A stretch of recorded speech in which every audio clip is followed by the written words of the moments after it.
patient, really. And part of that is their preference and what they're going to be compliant with. Right. So, yep. Okay. Yeah. Yep. Interesting. And then with the Cinrise patient, is that again by choice that the patient stays on that one, or they've actually tried other medicines and they failed, and Cinrise is the one that works for them. Oh, okay. All right. Yeah, they tried Takhzyro, they tried Haegarda, and failed on both of those miserably. She can't take Danazol because of other comorbid issues, and really Cinrise is what's left. We're in the process of, we're actually going to try her on Orladeyo, but she hasn't, we're still trying to get a drug approval on that, so she hasn't actually switched. Oh, okay. And is that's like great. So you said you tried Takhzyro and it didn't work. Did you try Haegarda? Haegarda? Yes. Yeah. She failed on that miserably. Yeah. Yeah. Okay. And with the Orladeyo, that's probably a good segue. So with Orladeyo, is it, what's your view of that one at this point? So. Yeah, I mean, it provides another nice option for people, especially those that may not be optimally controlled, those that may be needle fatigued, ready to try something new. I mean, I think it provides a nice option for people to try. Sure. And, is it, you mentioned that you had 2 patients who were using that one. Were they on something else first, or they heard about it and wanted to switch? Yeah, one was on Danazol, and the other one was on Haegarda. Okay. How long have they been using the Orladeyo? One's been on about 6 weeks, and the other one's been on about half that, about 3 weeks. Oh, doing well. Yeah, and they're doing well, you said? Yeah. So. Okay. Yeah, so far so good. Would you say, and then you have another patient going to try, would you say there's based on patient severity of attacks or anything where you might hypothesize they'll do well, or? Yeah, I think the Cinrise patient that I'm going to be switching, I think she'll do well on it. I'm predicting that. Really hoping she does, because she actually had to have a port for Cinrise, and there's so much risk with ports, and I'm hoping, she failed the other medicines, and I'm really hoping Orladeyo works, because if it does, then we're able to get the port out of her, and could really make a difference in her life. Yeah, it sounds fantastic. Has there been any GI issues with the Orladeyo? No. No. Okay. Very, very minimal. Yeah, they haven't. Just mild. They haven't really complained too much about it. Oh, okay.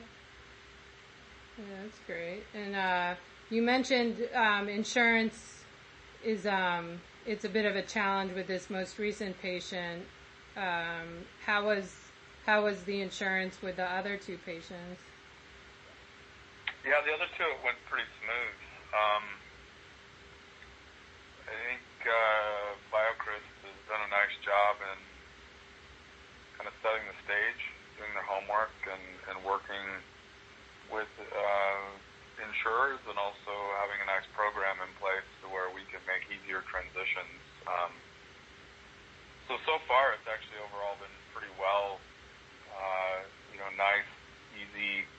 This one patient, honestly, her insurance is just terrible across the board for anything in life. Yeah. So I think it's an anomaly. They're just, I don't know. It's PHP, and if you know anything about them, and Sorry, which plan was it? Or? PEHP. Oh, It's okay. yeah. In our state, they're traditionally just the worst with anything. So I think it's more specific to that. But I think in general, I mean, with my other two patients, the company did a really nice job overall in working with insurance and nice program, that they've set up to make it easy for patients to transition. Sure, makes sense. And I think there's when you said transition, there's they call it like a quick start program where you're able to. Yeah. Is that something that's you've been able to help patients use? Yep. Okay. Yep. Yep, that's a good program. So does the woman with the Cinrise, is she able to use that, or maybe depending on what happens? Yeah, I literally I just did this like Thursday, I think, and I think they were still kind of in the initial stages. I'm pretty sure she's going to get enrolled in that if she hasn't already. Yeah. Oh, okay. Great. Yeah. Terrific. Yeah. All right. And then you have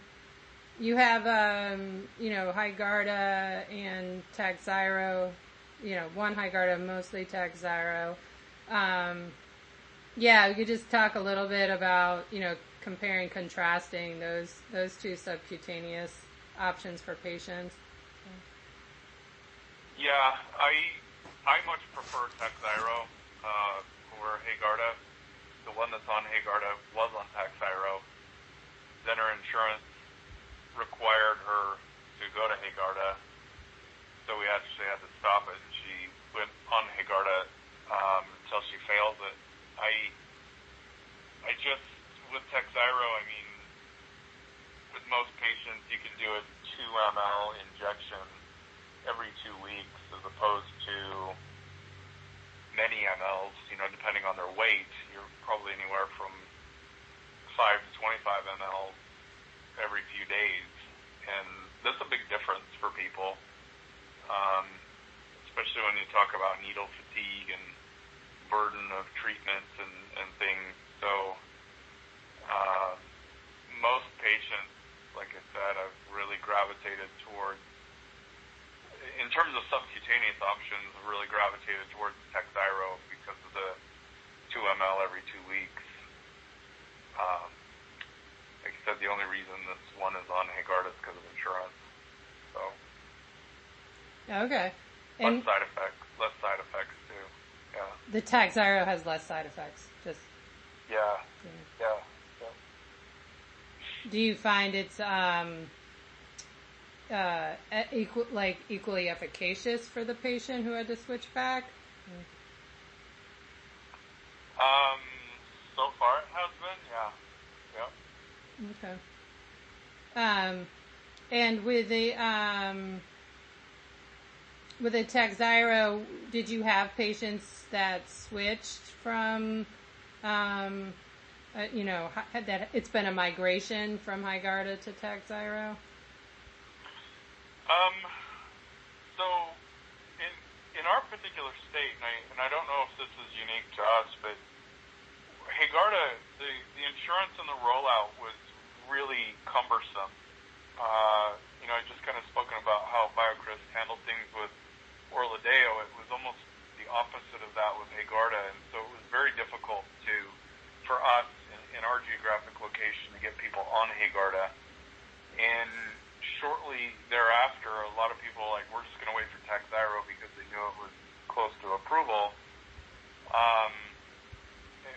And so I think I only had one patient that wanted to do Hygarda prior to Takhzyro. And then when Takhzyro came out, most patients gravitated towards that. I've actually had 4 patients that insurance required them to, even though they were well controlled, I've had 4 patients, their insurance required them to stop